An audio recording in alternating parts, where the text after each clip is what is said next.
Wanted to give you a brief rundown on the Arduino. We're going to cover basic Arduino hardware, digital I/O, analog I/O, and serial communications. Testing, 1, 2, 3. Let's see if we can get this to work. So we've got basic I/O lines up in here, which can be used for input and output for the transmit and receive lines.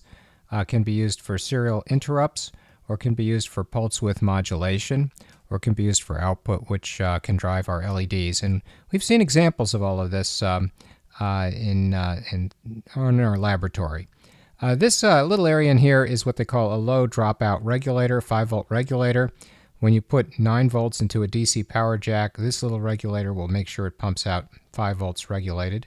Got another low dropout regulator. That one gives us 3.3 volts, and we can have access to these things right here through these pins.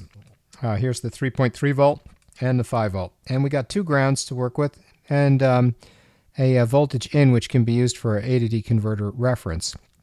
We've got 6 different analog inputs, but in fact they're all sharing one analog to digital converter. So if you have to use all of them, you're generally speaking going to suffer in terms of your rate at which you can sample. There's a 16 megahertz crystal and a little fuse in here, and then a USB jack which can be used to drive the Arduino directly. There are transmit and receive lights, and there's a separate pin 13 LED. So when you assert pin 13, this little LED, this is a surface mount device, that's going to light up.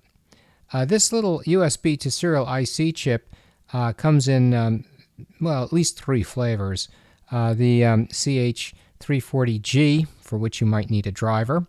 The SI2102, also you might need a driver for that.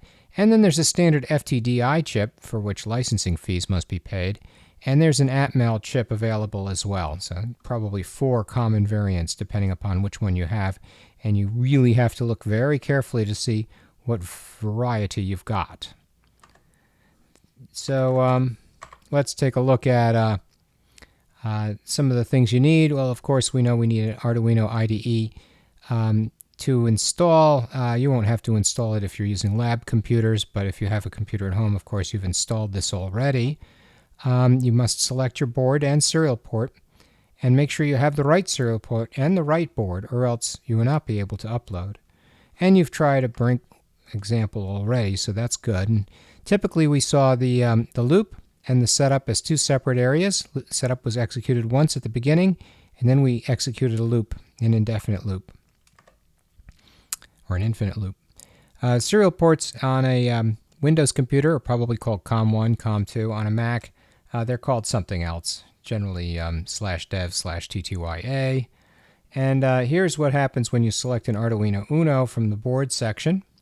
So you've got to have the right board and the right COM port, or else things just don't upload properly.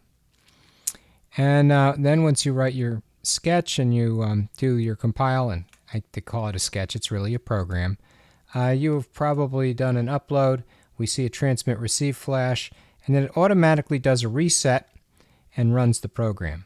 So that's a part of the charm, I guess, of running Arduino code. Every time you do an upload, it resets the processor. So then there's this thing about input and output, and here's where things get interesting for Arduinos. We've got enough, I'll call it robustness electrically to be able to handle driving things that require some current, and we can also sense some stuff. And each time we add another sensor and another lab, we're creating a sense, in a sense, a kind of building block, right? These are the bricks by which you can build larger systems. So when we looked at digital I/O, we saw things that were essentially modulating the duty cycle of the output in order to be able to obtain an approximation to a continuous voltage. We ran this through a low-pass filter, and we did this because we didn't have a digital to analog converter. But it's not all that hard for us to build our own digital to analog converter, and in fact, Tinkercad and the various other simulators enable us to do that. So what happens with the ports is they have a mode. they're either set to input or output. And because they're I/O ports, you have a digital data direction register. You set up the pin, and then you set it up with the input or the output, which are literals that are embedded inside of the code. And if you've got an input, you can read from the pin, and if you've got an output, you can write to the pin. And it looks like we can get about 40 milliamps of current, which is pretty decent for a little microcontroller. So that's what makes the Arduino kind of a robust microcontroller, because you can sink 20 milliamps of current. That's not a lot, I know, but it's enough to be able to get things to run, especially small servos and small stepper motors. After 40 milliamps, you need something else, like a Darlington transistor, to make things go. So here comes the blink sketch, and you think about, how much current can I sink? And the answer is, well, 40 milliamps. And how much current does this thing need? Well, you can take out a calculator and do a quick computation. Typically, we use about 220 ohms for a current limiting resistor for a 5-volt device. And because we know that E equals IR, and because we have 220 ohms, we can take E, which is 5 volts, and divide by 220, and we can get a current. And if we do that, 5 divided by 220 should give us something quite reasonable and close to what we're allowed to use, and the answer is 0.022. Multiply that by 1,000 and you'll get 22 milliamps. So if you put a 220 ohm resistor in there in the output in series, it'll current limit you to 22 milliamps, which is enough to get the LED bright. And you want to limit the amount of current the LED will sink, because in theory you could blow out the LED, although probably 40 milliamps won't blow out most LEDs. They'll make them pretty bright though. So now we've got a mechanism for outputting binary signals and for inputting binary signals using our digital outputs and inputs. Moreover, the binary signals, if it's pulse width modulated, can give us continuous approximations. And we have inputs that are analog. So we can have an approximation to an analog output, and we have an analog input with the 0 through 5 ADD converter ins. And so here's the little example with a 220 ohm resistor. And now we've got our little LED in series with us, and we can use our Arduino to sense the push button and then proceed to make the LED light. So here comes this idea about sampling, we'll say. And what we're doing with sampling is we're quantizing in voltage, and we're sampling in time. So those are two things that go on when you do an A to D conversion. And you can kind of see what happens if you wait too long before you do a sample. You get a very rough approximation of the sine wave, whereas if you sample a little bit more frequently, the sine wave comes out quite a bit smoother. And this is the difference between sampling at 44 kilohertz and sampling at 192 kilohertz for a 10 kilohertz reference analog signal. So that kind of gives you a basic idea as to why sampling is kind of important. 44.1 kilohertz is actually the CD, that is compact disc, sampling rate. And you can see it's not really a very good approximation to the 10 kilohertz reference analog signal. And 10 kilohertz isn't even the top frequency. We can go to 20 kilohertz. So much better if you have 192 kilohertz, the so-called DVD audio. This is what happens when you get a 3-bit analog to digital converter. You have effectively created a quantization noise level. And that quantization noise level is 2 to the 3 divided into the total number of volts. If it's 1 volt, 2 to the 3 is 8. So basically you're going up by 1/8 of a volt, which is 0.125, I think. Let's just check. And yes, indeed, that's true. So if we go up by 0.125 volts each time, you can see the quantization levels are quite coarse. And this doesn't even speak to the issue of sampling rate. This is quantization levels. So 3-bit digital analog conversion is not really very good. Here's one way you can implement a digital to analog converter. They call this an R2 ladder.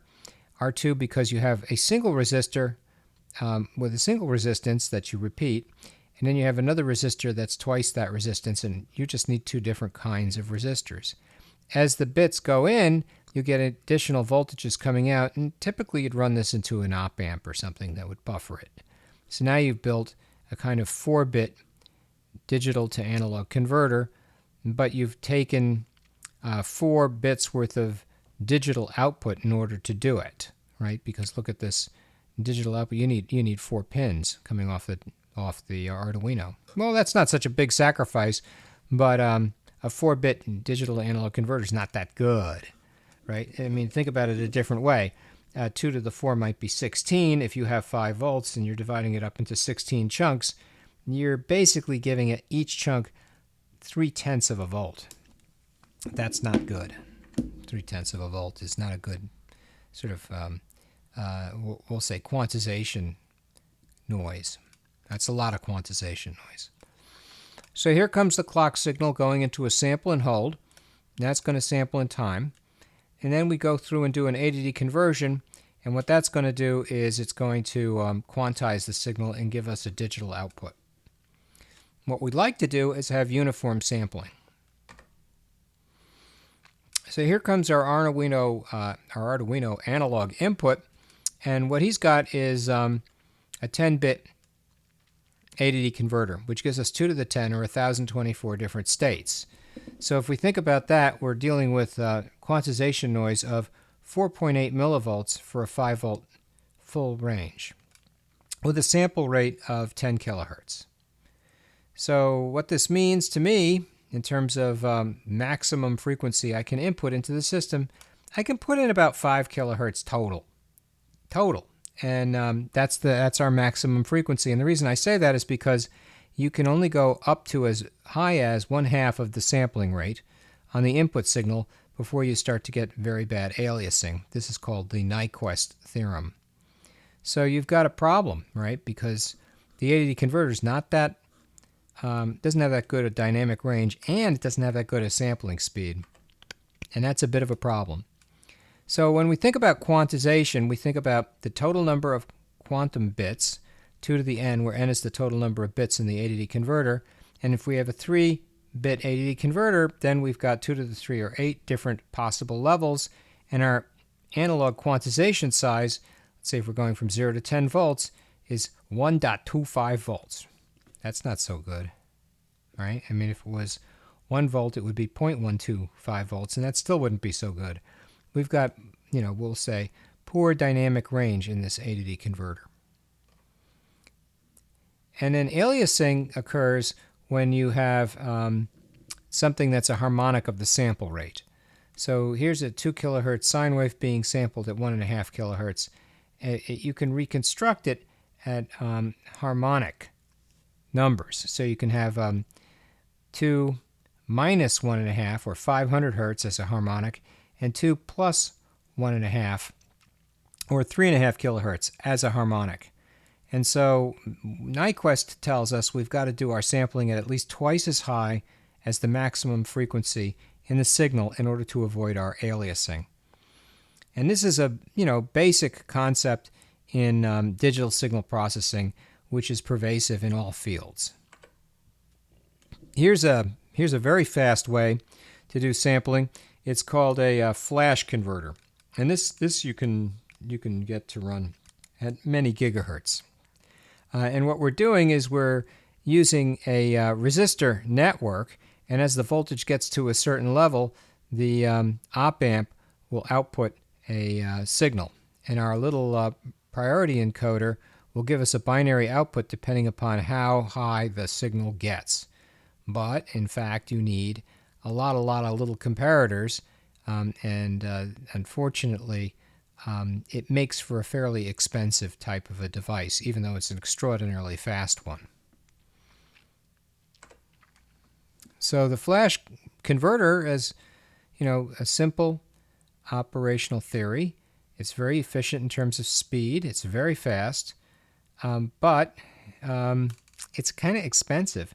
And it isn't necessarily lower resolution as long as you're willing to have enough comparators. So for example, for 8 bits, I need 2 to the 8 comparators. That's a lot of comparators. And if I want 1024 comparators, I better think about a way in which this can appear on a single chip, because I'm not going to wire 1024 comparators. That's too many. Way too many. So here's an architecture that we're using presently inside the Arduino, and this is called the successive approximation ADD converter. And this little guy basically has a DAC in him. And what the DAC does is it uses the comparator to chase down the actual input signal. And so this successive approximation register compares the input signal against the output from the DAC. If it's too low, it counts up. If it's too high, it counts down. After a certain time, it says it's done. And the successive approximation register basically latches. This is a D flip-flop array, and it latches the output of the successive approximation register so that you can have a binary signal that represents the input's voltage. So that successive approximation register, in fact, you can build this. You could build it out of an R2 network and a little counter, or you could build it out of an R2 network and perhaps a comparator and an Arduino. So here's a R2 network that we're using an Arduino with, and that's giving us a DAC. Here's the comparator coming in, and now we can compare the voltages coming into the comparator against what the DAC is outputting in binary. And now we can take the comparator output and put it into pin 8, and then proceed to build our own successive approximation ADD converter. This is already built into the chip, so we needn't do this, but it's interesting to note that we can. So then the question is, what about an analog output? And for that, we can use pulse width modulation. And here we can see how the width of the pulse could be perhaps 23% of the maximum width, and we can get 23% brightness out of an LED. So it approximates the analog output, let's say via some simulation.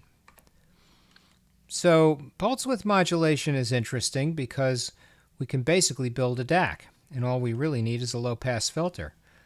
And we need a way to control the pulse width for a given signal.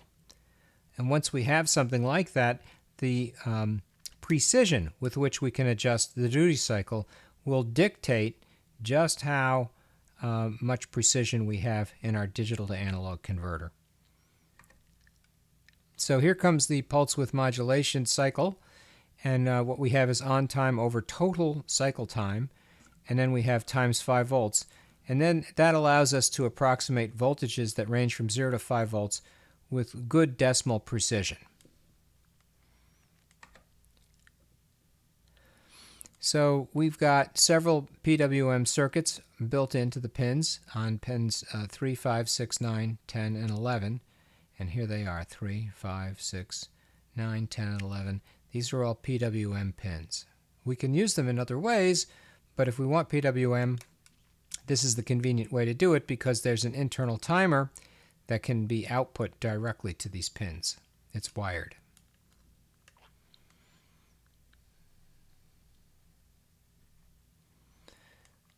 So here's a thing called a light theremin, and what this does is it translates motion into sound. And what we've got here is a little speaker, which is being driven by an input from pin 4, and then its output goes right through this resistor that current limits things. There's the other side of this is a ground. And then for the analog input, what we've done is we've used a cadmium disulfide photocell, and that has a different resistance for different amounts of light. And so we can wave our hands in front of this, and it can be used to create a so-called voltage divider. So this yellow output goes into the analog input, and it can range between ground and 5 volts, depending on how much light is being shown into the photocell. So putting a 330 ohm resistor and an LED on pin 9, that's going to do some kind of current limiting. Probably the current will be something on the order of 5 divided by 330, which would be 15 milliamps. Limiting the amount of power that these things take is actually a reasonably good idea, not just to salvage the LED, but to allow power to be used for other things. Because if you've got too much power being drawn, other things will no longer function properly. So here's a mechanism for doing serial communication, and we use our USB interface for that. And so the USB interface is effectively a means by which we transmit and receive serial data. And we say it's serial because we take the bits and we send them out one bit at a time. And if it were parallel, we'd send out multiple bits at the same time, but we don't do that. So I only need a single wire to send data and or receive data. So if I want to upload a program through USB, typically what happens is I start to see the transmit and receive lights blinking. And if I open up the serial monitor, this is where I get an opportunity to take serial data and output it to my console.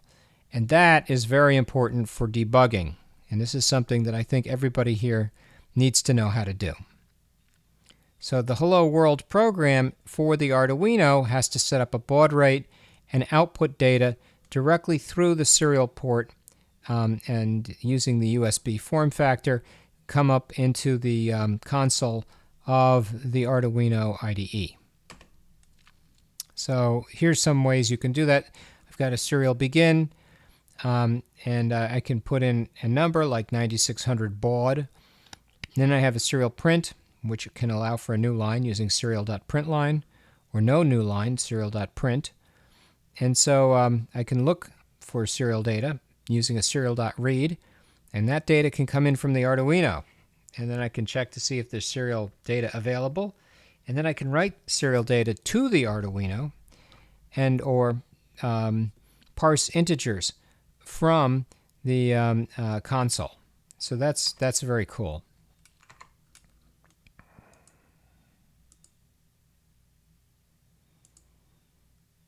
Let's see if we can open this up.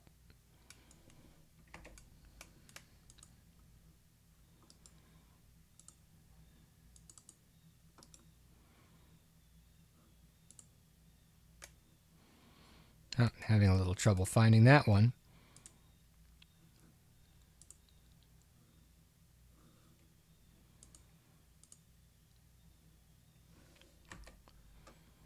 So we'll do an example of that for the lab. We'll have an opportunity to do some serial I/O through through Tinkercad. We can use Tinkercad as a nice and easy to use example for serial I/O. So communication protocols that exist, there's the serial TTL, and what that does is it enables us to communicate directly to shift registers in TTL, that is transistor logic, or we can do serial communication through the USB interface. The USB protocol effectively gives us two differential voltages, the original signal and then the inverse signal. And that's because it gives us a chance to transmit so-called balanced signals. And balanced signals, what we do is if there's interference, we can take the original signal and then subtract off the negative of the original signal. And if there's interference on the original signal, it's D plus I. And we can actually draw that out. Let's see if we can do this. We'll do a pen. So here's what happens. You get D plus. It's so hard to draw on this. And then you have another signal called D minus.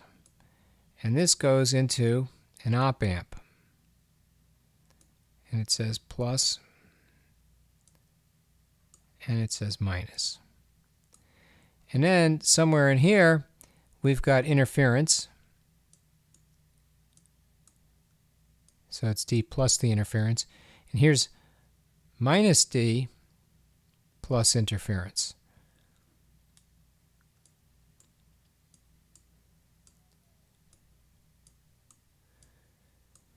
When you subtract minus D plus interference, you get the original D with negative interference, and that cancels the interference out on the positive leg, and what comes out is twice the original signal with no interference.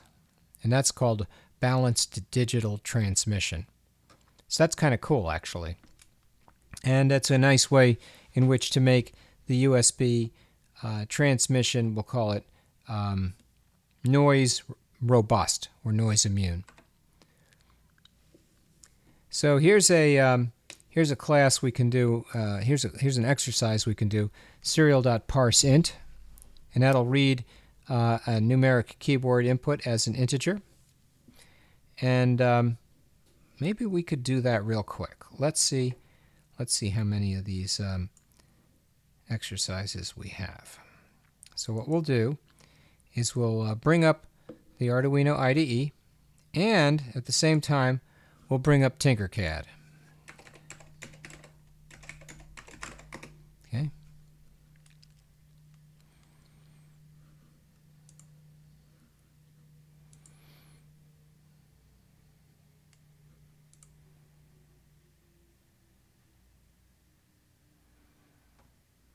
And we'll create a circuit. And what we'll do is we'll try some really simple serial interface. So let's try new circuit.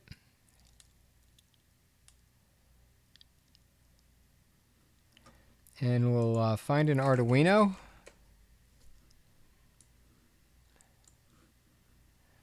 And then what we'll do is we'll create some code using text. And then we'll do serial.begin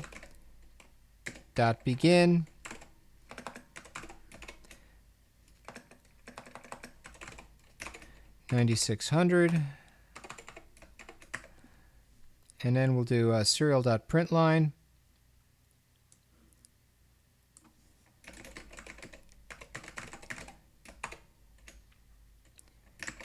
hello world.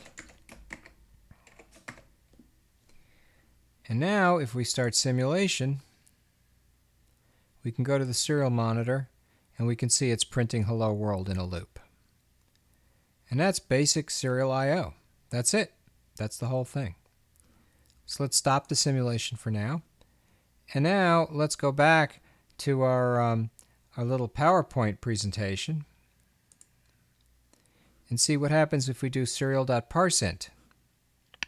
Right? So we go back to our hello world, and we say, please enter an int.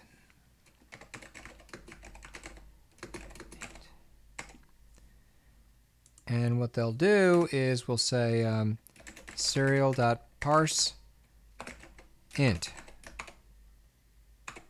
And that'll return an int. And then what we'll do is we'll print it.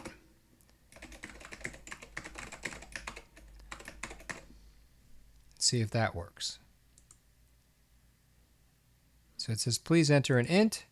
I'll put in 99 and hit enter. And he came up with 99. Let's try another one. 100. And he outputs 100. So that seems to work reasonably well. Let's stop the simulation. And so that gives us an idea of how we can do some kind of basic I/O with the serial port. And that's what I have for you for today.